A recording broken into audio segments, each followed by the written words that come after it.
আহ! গভীর চুম্বন ও কামড়ের উগ্রতায় চিৎকার করে উঠল মোনা। চিৎকার করে কেঁপে উঠল। চোখ বেয়ে দুফোঁটা জল গড়িয়ে পড়ল মোনার।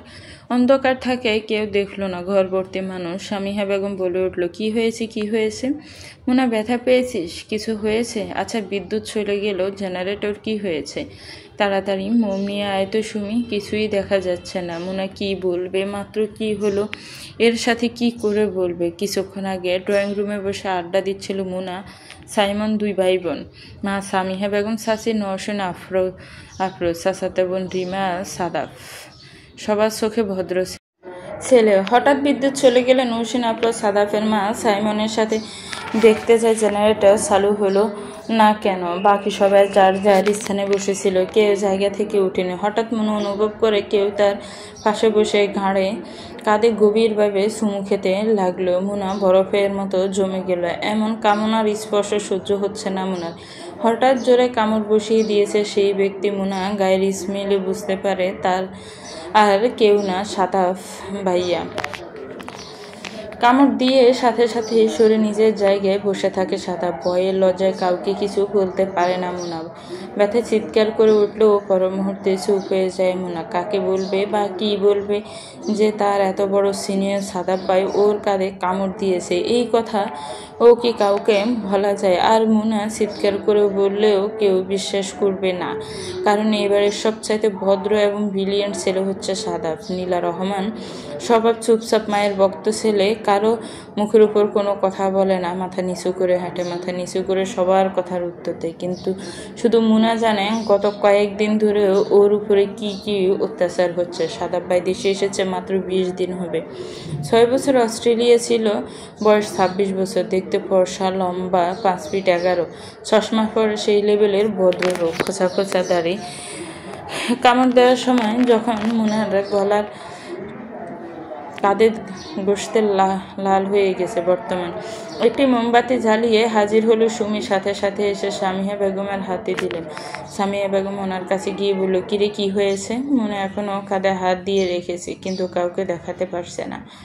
অনেকে জোরে কামড় দিয়েছে। মোনা বুঝতে পারছে সেখানে দাগ হয়ে গিয়েছে, কেউ দেখলে বোঝা যাবে।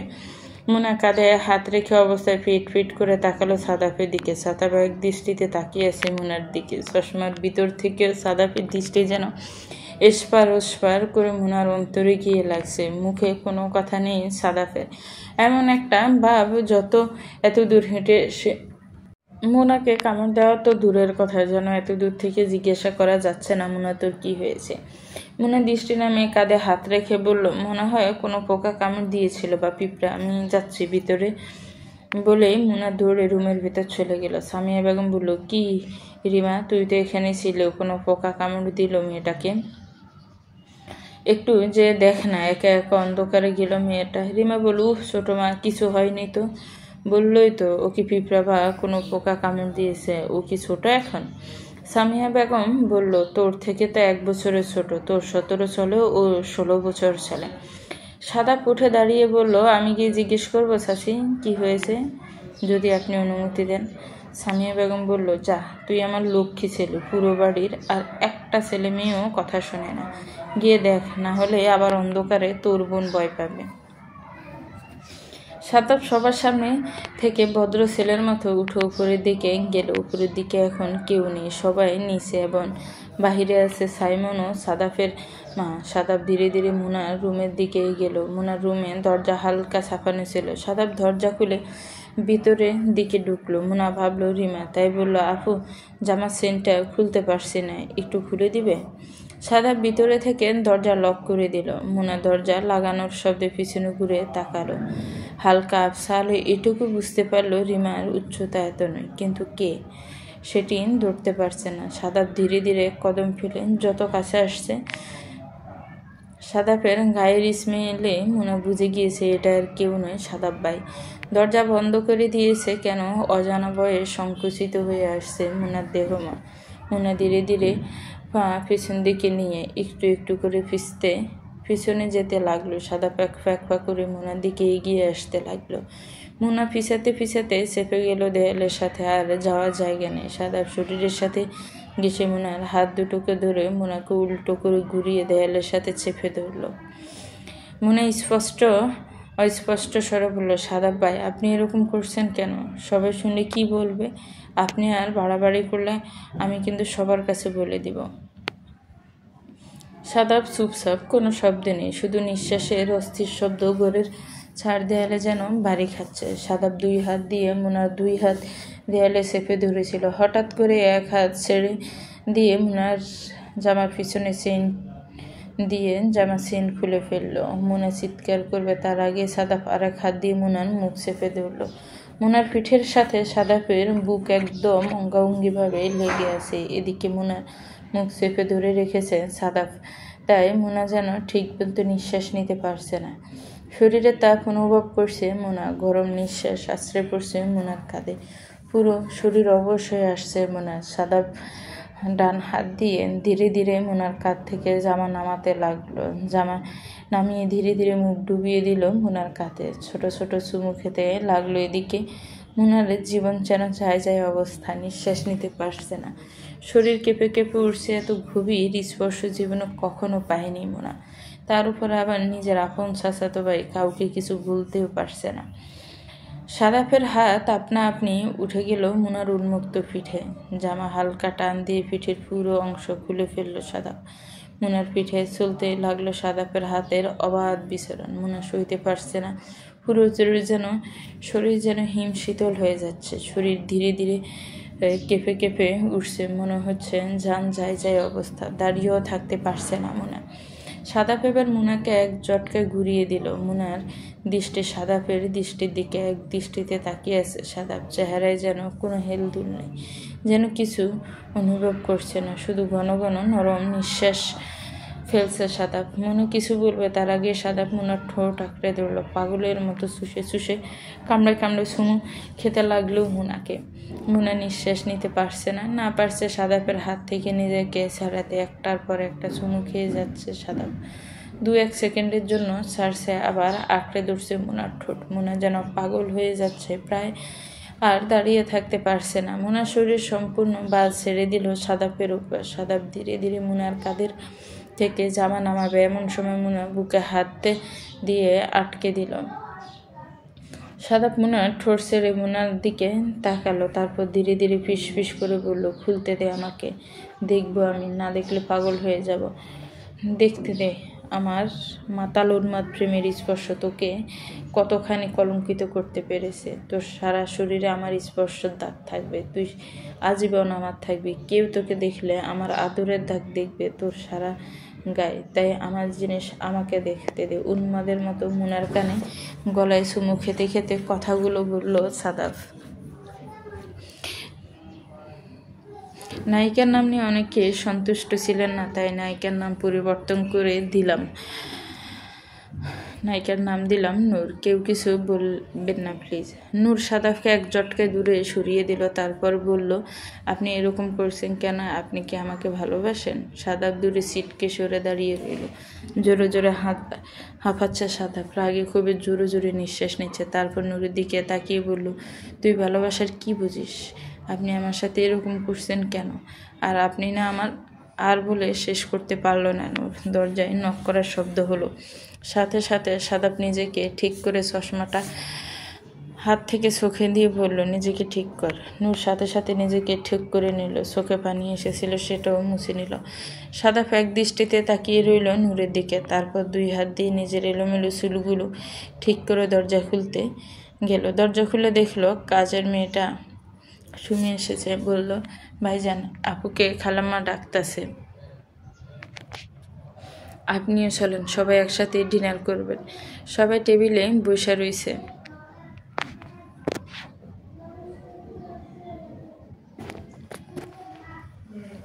বলে চলে গেল সুমি। সাদাফ দরজা খুলে একবার পিছনে ঘুরে তাকালো নূরের দিকে, তারপর বলল, নিচে আয়। নীলা রহমান নূর চোখের পানি মুছতে মুছতে সাদাফকে পাশ কাটিয়ে দরজা দিয়ে বের হয়ে দ্রুত পায়ে হেঁটে নিচের দিকে চলে গেল। সাদাফও পিছু হেঁটে নিচের দিকে আসলো। ডিনার টেবিলে বসে আছে সাদাফের বাবা হুমায়ুন রহমান, চাচা ফজলুর রহমান, সাইমন, রিমা, নওরিন, আফরোজা, সামিহা বেগম ও নূর। সাদাফ চুপচাপ হেঁটে এসে নূরের পাশে চেয়ারটি খালি দেখে চেয়ারটি টেনে বসে পড়ল। নূরের মা সামিয়া বেগম নূরের দিকে তাকিয়ে বলল, কামড় দিয়েছিল, পিঁপড়ে ঠিক হয়েছে?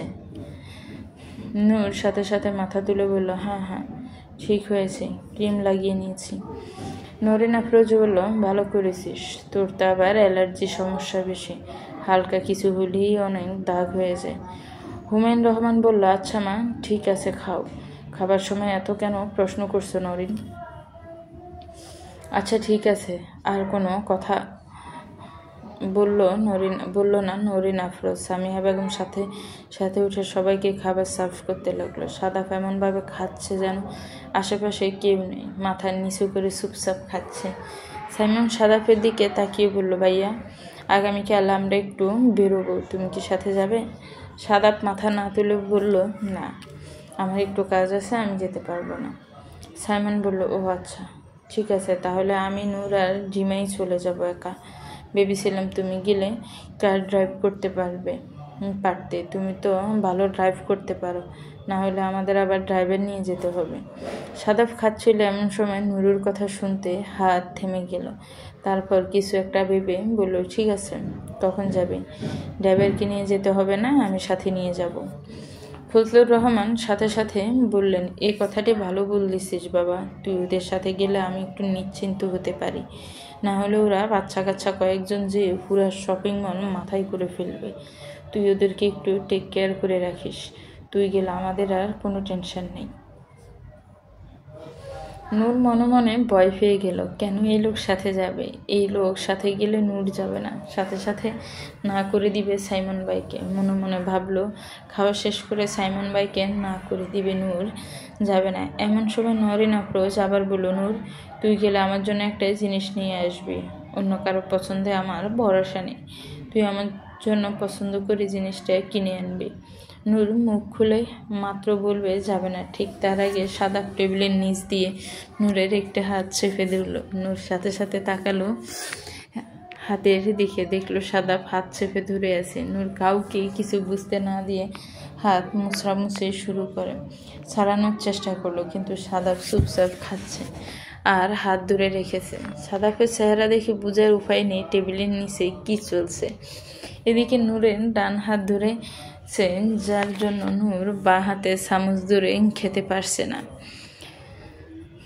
নূর চুপচাপ ডান হাত অনেক ছাড়ানোর চেষ্টা করছে, কিন্তু সাদাফ কোনোভাবেই ছাড়ছে না। এদিকে বা হাত দিয়ে খাচ্ছে, তাই ফজলুর রহমান বলল, কিরে মা, তুই বা হাত দিয়ে খাচ্ছিস কেন? ডান হাতে কি হয়েছে? নূর বলল, কিছু না তো বাবা, হাতটা একটু ব্যথা করছিল, তাই ভাবলাম একটু বা হাত দিয়ে খাই, কিছু মনে করো না, হ্যাঁ। তারপর মাথা নিচু করে চুপচাপ বা হাত দিয়ে খেতে থাকলো, আর বলা হলো না নূর যাবে না। এদিকে নরিন চাচি একদিকে সাদাব ভাই মা ছেলের মধ্যে পড়ে ফিসে যাচ্ছে। নূর মনে মনে ভাবলো, কিভাবে এর থেকে পরিত্রাণ পাওয়া যায়। পরের দিন বিকালের দিকে সবাই রেডি হয়ে গাড়ির সামনে দাঁড়িয়ে আছে। সাদাব হাতের ঘড়ি পড়তে পড়তে চোখের চশমাটা ঠিক করে গাড়িতে ঢুকে ড্রাইভিং সিটে এসে বসলো। কারো দিকে তাকালো না, এমনকি নূরের দিকেও না। শান্তশিষ্ট ভদ্র স্বভাবের ছেলে কারো দিকে চোখ তুলে তাকায় না। নূর আর চোখে একবার সাদাব ভাইয়ের দিকে তাকালো, দেখতে যথেষ্ট সুদর্শন। সাদাব ভাই শুধু নূরের সাথে কেন এমন করে নূর বুঝতে পারে না। টিভিতে দেখে, বান্ধবীদের কাছ থেকে শুনে প্রেম করলে, ভালোবাসলে গার্লফ্রেন্ড বয়ফ্রেন্ড এরকম কিছু করে, কিন্তু সাদাব ভাই তো ওকে কোনোদিন ভালোবাসিও বলেনি, তাহলে শুধু শুধু ওর সাথে এরকম জোর জবরদস্তি কেন করে? ভাবতে মন খারাপ হয়ে গেল নূরের।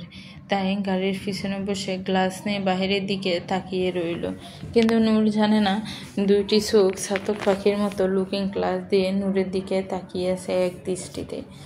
বসুন্ধরা শপিং মলের সামনে এসে তিনজনের ড্রপ করে দিয়ে সাদাব গেল কার পার্কিংয়ে। ঠিক 5 মিনিট পর সাদাব হেঁটে হেঁটে কার পার্কিং থেকে এসে ওদেরকে নিয়ে শপিং মলের ভিতরে ঢুকলো। সাইমন, রিম ও নূর সামনে হাঁটছে, পিছনে পিছনে হাঁটছে সাদাব, যার কোনো হেলদোল নেই। এমন একটা গা ছাড়া ভাব যেন নিয়ে এসেছে, তাই বাধ্য হয়ে আসতে হয়েছে। কিন্তু কেউ জানে না, শুধুমাত্র নূরের জন্যই বাধ্য হয়ে এসেছে সাদাব। বসুন্ধরা শপিং মলের ভিতরে এসে লেডিস কর্নারের ড্রেসের কালেকশন দেখতে লাগলো রিমা এবং নূর। সাইমন দাঁড়িয়ে মোবাইলে কথা বলছে, আরেক পাশে একা একা মিররের সামনে দাঁড়িয়ে আছে সাদাব, চোখ দুটো মিররের দিকে। বাহির থেকে যে কেউ দেখলে বুঝতে পারবে সাদাব অন্যদিকে তাকিয়েছে, কিন্তু শুধু সাদাব জানে মিরর দিয়ে নূরকে দেখা যাচ্ছে। নূর একটার পর একটা ড্রেস গায়ে ধরছে এবং দেখছে কেমন লাগছে সেটা এক দৃষ্টিতে চাতক পাখির মতো তাকিয়ে তাকিয়ে দেখছে সাদাব। ব্রু পুস্কিন দেখছে সব।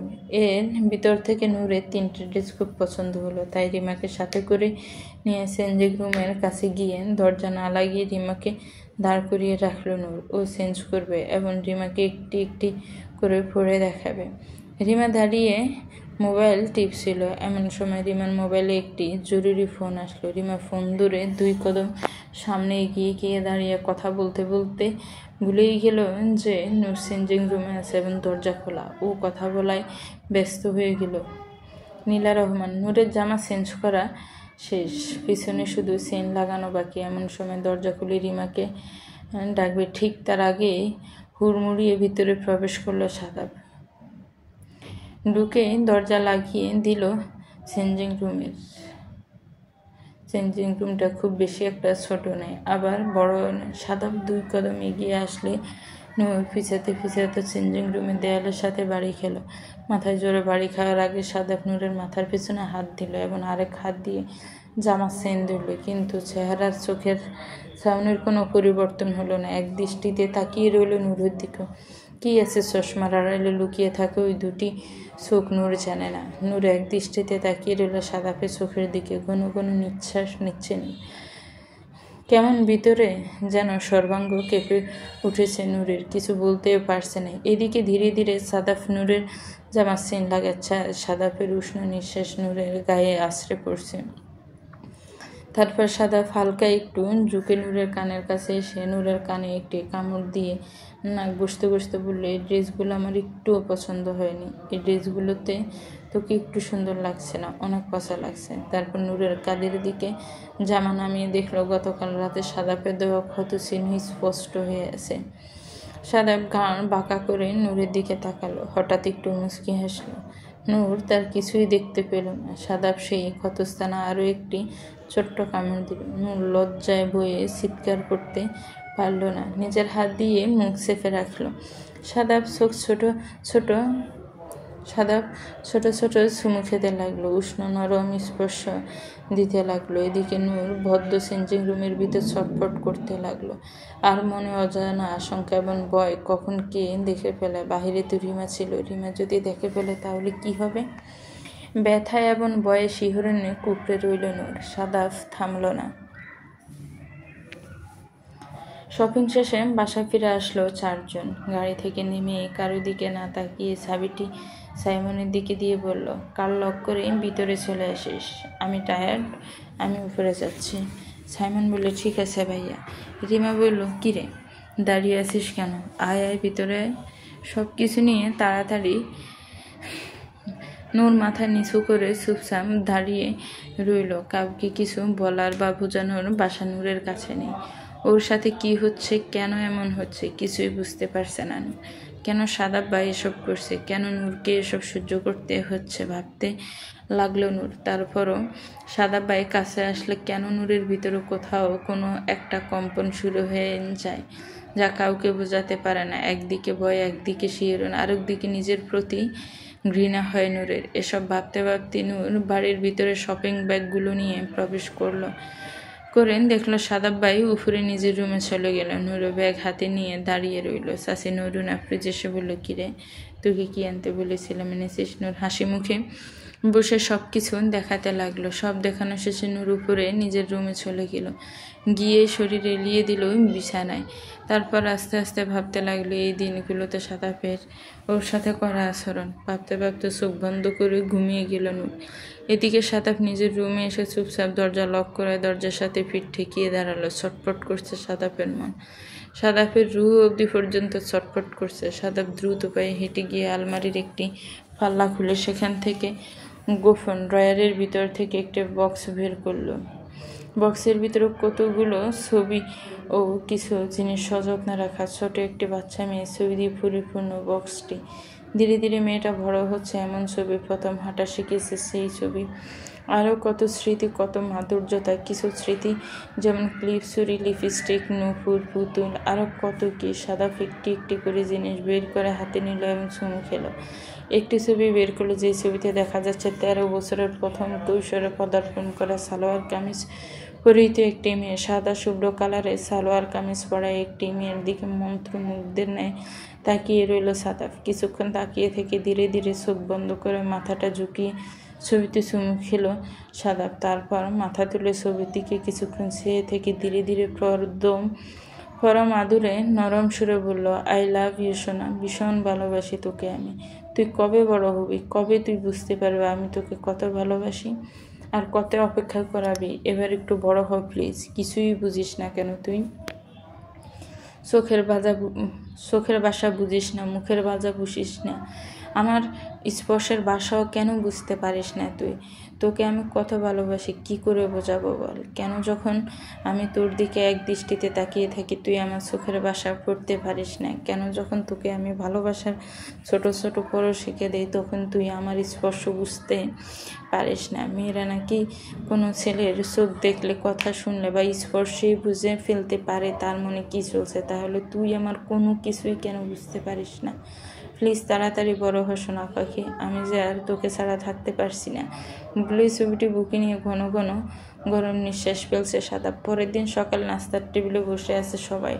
নূর সিঁড়ি বেয়ে ধীরে ধীরে নামছে, দেখলো সবাই নাস্তা করছে, শুধু সাদাব ভাই হাত লাগায়নি, প্লেট নিয়ে বসে আছে। নূর বুঝতে পারলো না এইভাবে বসে থাকার কারণ। তারপরে ধীরে ধীরে নেমে এদিকে ওদিকে তাকিয়ে দেখলো কোনো চেয়ার খালি নেই, সাদাপের পাশে চেয়ারটাই খালি। তাই একটু চেয়ারটা সরিয়ে টেনে বসলো নূর। নূর বসতে নরিন আফরোজ নূরকে নাস্তা দিয়ে বলল, আজকে সবটুকু শেষ করবে, কোনো রং তামাশা চলবে না। যখনই খাবার দিই একটু একটু করে বিড়ালের মতো ছেড়ে ছেড়ে খাস। ওখানে আমার সব জ্বালাবাবি ঠিক মতো খায় না, বাবার আদরের কিছু বলতেও পারি না বলে স্বামীর দিকে তাকালো সামিয়া বেগম। ফজলুর রহমান বলল, খবরদার বাজে কথা বলবে না, আর আমার মেয়েকে একটি কথাও বলবে না। অল্প খায় সমস্যা নেই, যখন খাবার রুচি হবে তখন বেশি করে খাবে। মানুষের কি সবসময় রুচি একরকম থাকে? নূরের দিকে তাকিয়ে বলল, খাও বাবা। নূর চুপচাপ বাবার দিকে তাকিয়ে মুচকি হাসলো, তারপর খাবারে মনোযোগ দিল। সাথে সাথে সাদাফ খাওয়া শুরু করলো। এদিকে সাদাফের বাবা হুমায়ুন রহমান বলল, আজকে থেকে সাদাফ অফিস জয়েন করছে, সবাই নিশ্চয়ই জানো। 9টা থেকে 5টা অফিস। যদিও তুমি অফিসের মালিকের ছেলে, কিন্তু তাই বলে নিয়মভঙ্গ করলে চলবে না। সবার আগে তুমি অফিস যাবে এবং সবার পরে অফিস থেকে বের হবে, এটাই নিয়ম। সবার মতো ফ্রাইডে এবং স্যাটারডেতে তুমি ছুটি পাবে। অন্য সময় লিভ লাগলে আগে থেকে আমাকে ইনফর্ম করতে হবে, আমি তোমার ছুটি ব্যবস্থা করব, কিন্তু মালিকের ছেলে বলে কোনো নিয়ম করা চলবে না। যদিও তোমাকে আমার এসব বুঝিয়ে বলতে হবে না, তুমি আমাদের চেয়েও পাঞ্চুয়াল, তারপরও বলার প্রয়োজন, বাবা হিসেবে ছেলেকে উপদেশ দিলাম। ফজলুর রহমান সাথে সাথে বলল, কি বলেন ভাইজান? আমাদের সাদাফকে কিছু বুঝিয়ে দিতে হয়। সেই ছোটবেলা থেকে সবার চেয়ে আলাদা, সব কাজও একদম পারফেক্ট। আমাদের সাদাফের মধ্যে কোনো খুঁত নেই, একদম নিখুঁত আমাদের ছেলে। সাদাফ ফজলুর রহমানের দিকে তাকিয়ে বলল, ধন্যবাদ চাচ্ছ। তারপর বাবার দিকে তাকিয়ে বলল, চিন্তা করবে না বাবা, আমাকে তোমার কিছুই বুঝিয়ে দিতে হবে না। আমি তোমার সন্তান, তোমার নাম খারাপ হবে এমন কোনো কিছুই আমি কখনো করব না। হুমায়ুন রহমান ছেলের দিকে তাকিয়ে সন্তুষ্ট চিত্তে হাসলেন। তারপর সবাই খাওয়ায় মনোনিবেশ করলেন। এদিকে নূর আরিফেতে সবগুলো কথাই শুনছিল, কিন্তু মাথা তুলে তাকায়নি। সাইমন ও রিমা চুপচাপ খাওয়া শেষ করে যার যার রুমে চলে গেল। নূর যেহেতু পরে এসেছে, নূর খেতে একটু দেরি হলো। সাদাফ নূরের দিকে ফিরেও তাকালো না। হুমায়ুর রহমান ও ফজলুর রহমান খাওয়া শেষ করে উঠে গিয়েছে। নূরের খাওয়ার আর চোখে একটু তাকালো সাদাফ। তারপর ধীরে ধীরে খাওয়া শেষ করে উঠে হাত ধুতে গেল। হাত ধুয়ে নূরের মা অর্থাৎ সামিহা বেগমের দিকে তাকিয়ে বললেন, ছোট আম্মু, আমার জন্য 1 কাপ কফি পাঠাবে? নূর, তুই একটু নিয়ে আসবি রুমে। ছোট আম্মুর তো পায়ে ব্যথা, আম্মু বানিয়ে দিবে, তুই একটু রুমে নিয়ে আয় বলে ভদ্র ছেলে উপরে চলে গেল। সামিয়া বেগম বলল, আর কত বিড়ালের মতো খুটখুট করে খাবি? এবার উঠ, যা ছেলেটার জন্য কফি নিয়ে যা। নূর কিছুই বলতে পারল না। খাবারের যতটা চুপচাপ থেমে গেল, চুপচাপ বসে রইল না। না বলে লাভ নেই, মার থেকে আরও 10টা কথা শুনবে। তাদের ভদ্রযোগ্য সন্তান কফি চেয়েছে বলে কথা। নূর যদি না বলে এই মুহূর্তে বাড়ির সবার ঠাডা একমাত্র নূরের মাথায় পড়বে। মনে মনে ভাবল নূর। সামিয়া বেগম কফি নিয়ে এসে নূরের হাতে দিল, দিয়ে বলল, যা কফি নিয়ে উপরে যা। নূর মনের মধ্যে অজানা ভয় এবং আতঙ্ক নিয়ে ধীরে ধীরে পা ফেলে সিঁড়ি ভেঙে উপরে গেল। রুমের বাইরে দাঁড়িয়ে রইল কিছুক্ষণ। এদিকে কফি ঠান্ডা হয়ে যাবে, ঠান্ডা হলে আবার না জানে কি করবে, তাই হাত উঠালো নক করবে। ঠিক এমন সময় দরজা খুলে দাঁড়ালো সাদাব। সাদাব একবার চোখ ঘুরিয়ে এদিক ওদিক দেখলো, তারপর চুপচাপ নূরের হাত থেকে কফিটা নিয়ে সাথে সাথে নূরকে ভেতরে নিয়ে দরজা বন্ধ করে দিল। এরপর কফির মগটা পাশে এক টেবিলের উপরে রেখে নূরের হাত ধরে টেনে বিছানায় বসিয়ে বলল, এত দেরি হলো কেন আসতে? নূর কোনো মতো আমতা আমতা করে বলল, ভাইয়া আমি আর কোনো কথা বলতে পারলো না নূর। সাদাব এক আঙ্গুল রাখলো নূরের ঠোঁটে, বলল, হুস, আর একটা কথাও না। আমার কথা শুনিস না কেন? শাস্তি পাবি আমার অবাধ্য হওয়ার। বলে নীরের ঠোঁটে ঠোঁটে মিলিয়ে দিল সাদাব। গাঢ় চুম্বনে স্পর্শে নূরের ভিতর শিহরিত হতে থাকলো। ভিতরে স্নায়ু যুদ্ধ লেগে গেল নূরের। এদিকে সাদাব থেমে নেই, অপ্রতিরোধ্য, যেন একাই যুদ্ধ করছে, একাই জয়ী হতে চাচ্ছে। ধীরে ধীরে সুমন মাত্রা বাড়াতে লাগলো সাদাব। নূরের ছোট্ট কোমল শরীর ভেঙে চুরে অবাধ এক যুদ্ধে নেমেছে সাদাব। পরের দিন সকাল 8টার মধ্যে রেডি হয়ে ব্রেকফাস্ট করে বেরিয়ে গিয়েছে সাদাব। ঢাকা শহরে এই জ্যামের জন্য 9টায় পৌঁছাতে পারবে না প্রথম দিন, তাই লেট করতে চায়নি সাদাব। আজ আর দেখা হয়নি নূরের সাথে। নূর দুলতে ঘুম থেকে উঠে 9টার দিকে ব্রেকফাস্ট টেবিলে এসে দেখলো সবাই ব্রেকফাস্ট করতে বসেছে, কিন্তু সাদাবকে কোথাও দেখা যাচ্ছে না। নূরের অবস্থিত মন আর চোখে এদিক ওদিক খুঁজতে লাগলো সাদাবকে, কিন্তু কোথাও দেখা যাচ্ছে না।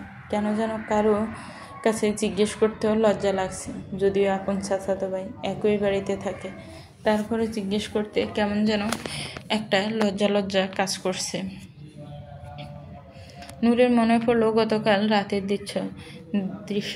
সাদাব যখন অস্থিরভাবে চুমু খাচ্ছিল নূরকে, নূরের যেন পুরো দুনিয়া থমকে গিয়েছিল। কিছুক্ষণ পর ছেড়ে দিয়ে সাদাব হাঁপাতে হাঁপাতে বলেছিল, তুই কোনো কিছু বুঝতে পারিস না কেন?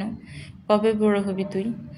এ কথা বলে রুম থেকে বড় বড় কদম ফেলে বের হয়ে গিয়েছিল সাদাব। নূর নাস্তার টেবিলে বসে চড়ুই পাখির মতো খাবার শুধু আঙ্গুল দিয়ে নাড়াচাড়া করছে। কেন যেন খেতে ভালো লাগছে না। পাশের চেয়ারটার দিকে বারবার চোখ যাচ্ছে। এই প্রথম এই 20-21 দিনে পাশের চেয়ারটা খালি। সাদাব ভাই নেই কেন যেন নূরের ভিতরে একটা অস্থিরতা কাজ করছে, একটা শূন্যতা কাজ করছে। একা একা মনে হচ্ছে নিজেকে পরিবারের সবার মধ্যে বসে থেকে ও নিজেকে খুব একা একা লাগছে। নূর নিজের ডান হাতের দিকে তাকালো, তারপর মনে পড়লো সেদিনের কথা, যেদিন ডান হাত চেপে ধরেছিল সাদাব ভাই, বা হাত দিয়ে কত কষ্ট করে খাচ্ছিল নূর। হঠাৎ নূরের ঠোঁটে খেলে গেল মুচকি একটু হাসি। নূর মনে মনে ভাবলো, আচ্ছা সাদাব ভাই কি আমাকে ভালোবাসে? কিন্তু ভালোবাসলে আমাকে বলে না কেন? সামিয়া বেগম বলল, কিরে, খাবার কি শুধু নাড়াচাড়া করে যাবি? তোকে নিয়ে তো হয়েছে অনেক বড় একটা জ্বালা, কিছুই বলা যায় না, ভাবসা ছাড়া তেড়ে আসে। দেখো তো ভাবি, ও কেন খাচ্ছে না? আমি রান্না করতে গেলাম, আমার এত ঢং করার সময় নেই, তুমি দেখো তোমার মেয়েকে। বলে সামিয়া বেগম রান্নাঘরের দিকে চলে গেলেন। নুরিন আফরোজ উঠে এসে বললেন, কিরে মা, কি হয়েছে? শরীরটা কি খারাপ লাগছে? খাচ্ছিস না কেন? দিন দিন তো চড়ুই পাখির মতো হয়ে যাচ্ছিস। নূর বড় মার দিকে তাকিয়ে বলল, না বড় আম্মু, কিছু হয়নি, এমনি খাবার ভালো লাগছে না। আজকে পাপা, চাচ্ছু আর সাদাব ভাই আগে আগে অফিসে চলে গেল কেন? নরেন আফরোজ বলল, আজকে ওর অফিসে প্রথম দিন, 9টার মধ্যে ঢুকতে হবে। ঢাকা শহর নাকি অনেক জ্যাম, তাই 3জন আগে আগে চলে গেল।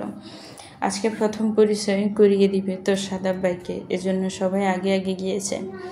আর আজকে আসতেও একটু লেট হবে, বলল নরেন আফরোজ। তারপর একটু থেমে বলল, খেয়ে নে মা, অল্প আর একটু খা। খাবার নিয়ে বসে একরকম করতে হয় না। নূর মাথা ঝাঁকিয়ে হাসে চোখ সম্মতি দিয়ে বলল, ঠিক আছে বড় আম্মু, খাচ্ছি। বলে খাওয়ায় মনোযোগ দিল, যদিও খেতে মন চাইছিল না। আজকেও নূর স্কুলে যাবে না, আগামীকাল থেকে রেগুলার স্কুলে যাবে। ওদের স্কুল 9টা থেকে 2টা। রিমা কলেজে ফার্স্ট ইয়ারে পড়ে, নূর এবার এসএসসি দিবে। স্কুল শেষ, শুধু কোচিংয়ের জন্য স্কুলে যায়, তাই মাঝে মধ্যে 2-1 দিন মিস হয়ে যায়। সাইমন ভার্সিটিতে পড়ে অনার্স 3rd ইয়ারে। ও এখন ভার্সিটিতে আছে। আজকে সকাল সকাল চলে গিয়েছে, সাথে রিমাও গিয়েছে। রিমার কলেজে জরুরি কাজ আছে, ক্লাস শুরু হওয়ার আগে কাজটি করতে হবে, তাই 1 ঘন্টা আগে চলে গিয়েছে। পুরো বাড়ি আজ ফাঁকা ফাঁকা লাগছে নূরের কাছে। এটা কি শুধুমাত্র সাদাব ভাই নিয়ে বলে, নাকি সাইমন আর রিমাকে মিস করছে বুঝতে পারছে না নূর। নূর নিজেই ধরে নিল সাইমন ও রিমাকে মিস করছে। সাদাব ভাইকে কেন মিস করবে? সাদাব ভাইকে তো দেখতেই পারে না নূর। লোকটা শুধু ওকে জ্বালায়, ওর উপরে শুধু শুধু জোর করে, কিন্তু ভালোবাসে কিনা সেটা বলে না। ভালো না বাসলে আমার সাথে এরকম করে কেন? বান্ধবীদের কাছ থেকে শুনে, টিভি সিনেমায় দেখে প্রথম প্রেমে পড়লে কেমন অনুভূতি হয়, কেমন করে গার্লফ্রেন্ড বয়ফ্রেন্ড। তাহলে সাদাব ভাই কেন ওকে ভালোবাসে বলে না? কিন্তু গার্লফ্রেন্ড বয়ফ্রেন্ড যা করে তা তো সব কিছুই করছে। আচ্ছা, আমি কি তাহলে সাদাব ভাইয়ের গার্লফ্রেন্ড? মনে মনে নিজেকে জিজ্ঞেস করল নূর। ভাবতে লজ্জা ও ভয় দুটোই ফেল নূর, কিন্তু কোনো উত্তর দিতে পারছে না। তাই ঠিক করলো সাদাব ভাইয়ের কাছে সাহস করে জিজ্ঞেস করবে, আমি কি আপনার গার্লফ্রেন্ড? আপনি আমার সাথে কেন এরকম করেন?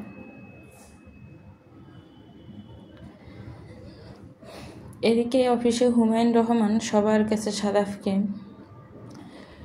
ডেকে পরিচয় করিয়ে দিল। আজ থেকে অফিসের আমার পর আপনাদের বস সাদাফ। আমি এবং ফজলুর দুজন সর্বক্ষণ মনিটর করার জন্য থাকব, কিন্তু আপনারা রিপোর্ট করবেন সরাসরি সাদাফের কাছে। সাদাফ সামনে এসে বলল, আসসালামু আলাইকুম।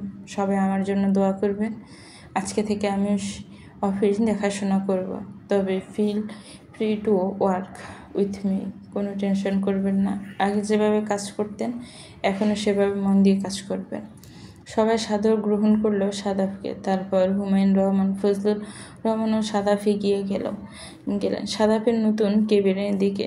সাদাফকে ঘুরে ঘুরে নিজের কেবিনটি দেখালো। সাদাফ কেবিনের চেয়ারে বসে বলল, নাইস, অনেক সুন্দর হয়েছে বাবা, অফিসটা আমার পছন্দ হয়েছে, ধন্যবাদ।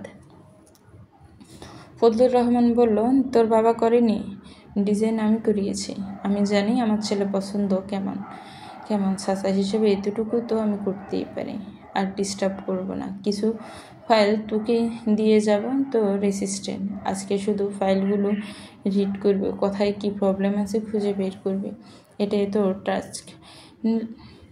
বলেই ফজলুর রহমান ও হুমায়ুন রহমান কেবিন থেকে বেরিয়ে গেল।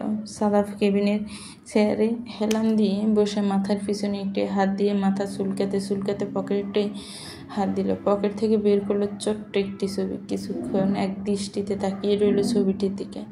তারপর বলল, কি আছে তোর মধ্যে? যত দেখি দেখতে ইচ্ছে করে, চোখ পেরানো যায় না। আমার চোখ ঘুরে ফিরে খালি তোকে খুঁজে। কীভাবে থাকবো আমি সারাদিন? সকাল থেকে একবারও এখনো পর্যন্ত তোকে দেখিনি। তুইও তো ঘুম থেকে উঠিস নি যে তোকে একটু দেখব। তারপর ছবিটিতে একটি চুমু খেয়ে বলল, প্লিজ তাড়াতাড়ি বড় হ। টেবিলের সামনে যে ফ্রেমটা রাখা আছে, ফটো ফ্রেম, সেটি খুলে ছবিটি সেট করলো এবং করে ফ্রেমটি সযত্ন টেবিলের একটি ড্রয়ারে রেখে চাবি দিয়ে আটকে চাবিটা নিজের পকেটে রেখে দিল সাদাফ। রাত 10:30। ফজলুর রহমান ও হুমায়ুন রহমান অফিস থেকে 8টার মধ্যে চলে আসলো। ফাইলগুলো রিড করে সমস্ত প্রবলেম খুঁজে বের করে সাদাফের আস্তে আস্তে বেজে গেল 10:30। বাড়িতে ঢুকে দেখলো বাড়ির নিচে কেউ নেই, তাই চুপচাপ দরজা লাগিয়ে উপরের দিকে চলে গেল। উপরে গিয়ে দেখলো নুরের রুমে দরজা চাপানো। সাদাফ রুমে ঢুকে ফ্রেশ হতে ওয়াশরুমে গেল। ওয়াশরুম থেকে বের হয়ে দেখলো মা নরিন আফরোজকে। নরিন আফরোজ বলল, নিচে খাবার দিয়েছি, তাড়াতাড়ি খেয়ে ঘুমা। আজ অনেক পরিশ্রম করেছিস, কালকে সকালে উঠতে হবে। সাদাফ বলল, তুমি ঘুমাতে যাও, আমি একাই খেয়ে ঘুমিয়ে পড়ব, তোমার আমার সাথে নিচে যেতে হবে না। নরিন আফরোজ বলল, তাড়াতাড়ি কিন্তু খেয়ে নিবি, দেরি করবি না। তাহলে আমি গেলাম কেমন? বলে নরিন আফরোজ নিজের রুমে ঘুমাতে চলে গেলেন। সাদাফ 2 মিনিট টেবিল চেয়ারে বসলো, তারপর ধীরে ধীরে উঠে নিচের দিকে গেল। একা একা খাওয়া দাওয়া শেষ করে কিছুক্ষণ বসে রইল। তারপর উপরে উঠে এলো সাদাফ। কেমন যেন একা একা লাগছে, নিঃসঙ্গ লাগছে, মনে হচ্ছে সারাদিন কিছু একটা আছে যা করা হয়নি, যার ফলে বুকের বাপাসটা খুব খালি খালি লাগছে সাদাফের। তারপর সাদাফ প্যাকেট থেকে একটি সিগারেট বের করে ধরালো। নিজের রুমে টেবিল চেয়ারে বসে সিগারেটের ধোঁয়া ফুঁকছে আর চিন্তা করছে নূর এখন কি করছে। ঘুমাচ্ছে নিশ্চয়ই, কাল সকালে স্কুল আছে, একবার কি যাবে নূরের রুমে, যে জাস্ট একটু দেখে চলে আসবে। যেই বাবা সেই কাজ। সিগারেটটি নিভিয়ে দ্রুত পায়ে উঠে পকেট থেকে একটি সুইংগাম বের করলো। তারপর খেয়ে মুখের থেকে সিগারেটের ধোঁয়ার গন্ধ সরিয়ে রুম থেকে বেরিয়ে চলে আসলো নূরের রুমের দরজার কাছে।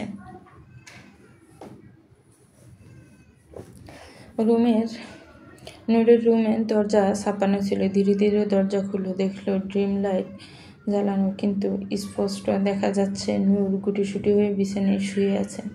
সাদাফ বুঝতে পারছে এখনই সাদাফের একটু একটু ভালো লাগছে, তাহলে আর একটু কাছে গেলে নিশ্চয় আর একটু ভালো লাগবে।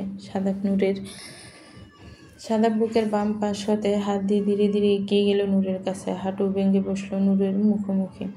অনেকক্ষণ নূরের মুখের দিকে তাকিয়ে রইল আর ভাবতে লাগলো কি আছে এই মুখটির মাঝে। কেন সে ছোট্টবেলা থেকে নূরকে এত ভালো লাগে সাদাফের? কেন অন্য কোনো মেয়ের দিকে কখনো চোখ তুলে তাকায়নি সাদাফ? যখনই দেখে চোখ তুলে শুধু নূরকে দেখে, কিন্তু মেয়েটা যে বড্ড ছোট আর বড্ড নাদান। সাদাফের কোনো কিছুই বুঝতে পারে না, সাদাফের কোনো কথাই বুঝতে পারে না। তাই তো সাদাফ রাগ করে জোর করে সব কিছু জোর করে করে তারপরও তো বোঝা উচিত অবশ্যই সাদাফের অনুভূতি হচ্ছে ওর ওপর, না হলে আর কারোর সাথে না করে শুধু ওর সাথেই কেন এমন জোর করবে। কিন্তু না, মেয়েটি তো বুঝবে না। মেয়েটি বারবার শুধু প্রশ্ন করবে যা সাদাফের পছন্দ নয়। সাদাফ নূরের দিকে তাকিয়ে দেখলো ছোট বাচ্চাদের মতো ঠোঁট ফুলিয়ে ঘুমিয়ে আছেন। সাদাফের বড্ড লোভ হলো ওই ঠোঁট দুটো ওর প্রতি, যেন ভিতর একটু পিপাসা জেগে গেল। সাদাফ ধীরে ধীরে ঝুঁকে এলো নূরের ঠোঁটের দিকে, তারপর নূরের ঠোঁটের সাথে ঠোঁট মিলিয়ে দিল সাদাফ। নূর ঘুমের মধ্যে অবচেতন মনে সাদাফের ঠোঁট আঁকড়ে ধরল, যেন ছোট বাচ্চা কোনো চকলেট বা কিছু একটা দিলে সেটিকেই ঘুমের মধ্যে খেতে থাকে। তবে সাদাফ যে পুরুষ মানুষ, অন্য সবার কাছে সাদাফ অন্যরকম হলেও নূরের কাছে সে সাদাফ একজন বেসামাল পুরুষ। সাদাফের কষ্ট হচ্ছে নিজেকে কন্ট্রোল করতে, যেখানে নূর ঘুমের ঘুরে এভাবে সায় দিয়ে যাচ্ছে, সমান তালে চুমু খাচ্ছে সাদাফকে। চলবে তো ভিউয়ার্স, গল্পটার এটাই প্রথম পর্ব। গল্পটা কেমন লেগেছে একটু কমেন্টস করে জানাবেন। গল্পটা ভালো লাগলে একটু লাইক করুন, গল্পটাকে শেয়ার করবেন, আর আমার চ্যানেলকে প্লিজ সাবস্ক্রাইব করবেন। যারা অলরেডি সাবস্ক্রাইব করে রেখেছেন তাদেরকে অনেক অনেক ধন্যবাদ। ভালো থাকবেন, সুস্থ থাকবেন, আমার চ্যানেলের সাথেই থাকবেন। আল্লাহ হাফিজ, আসসালামু আলাইকুম।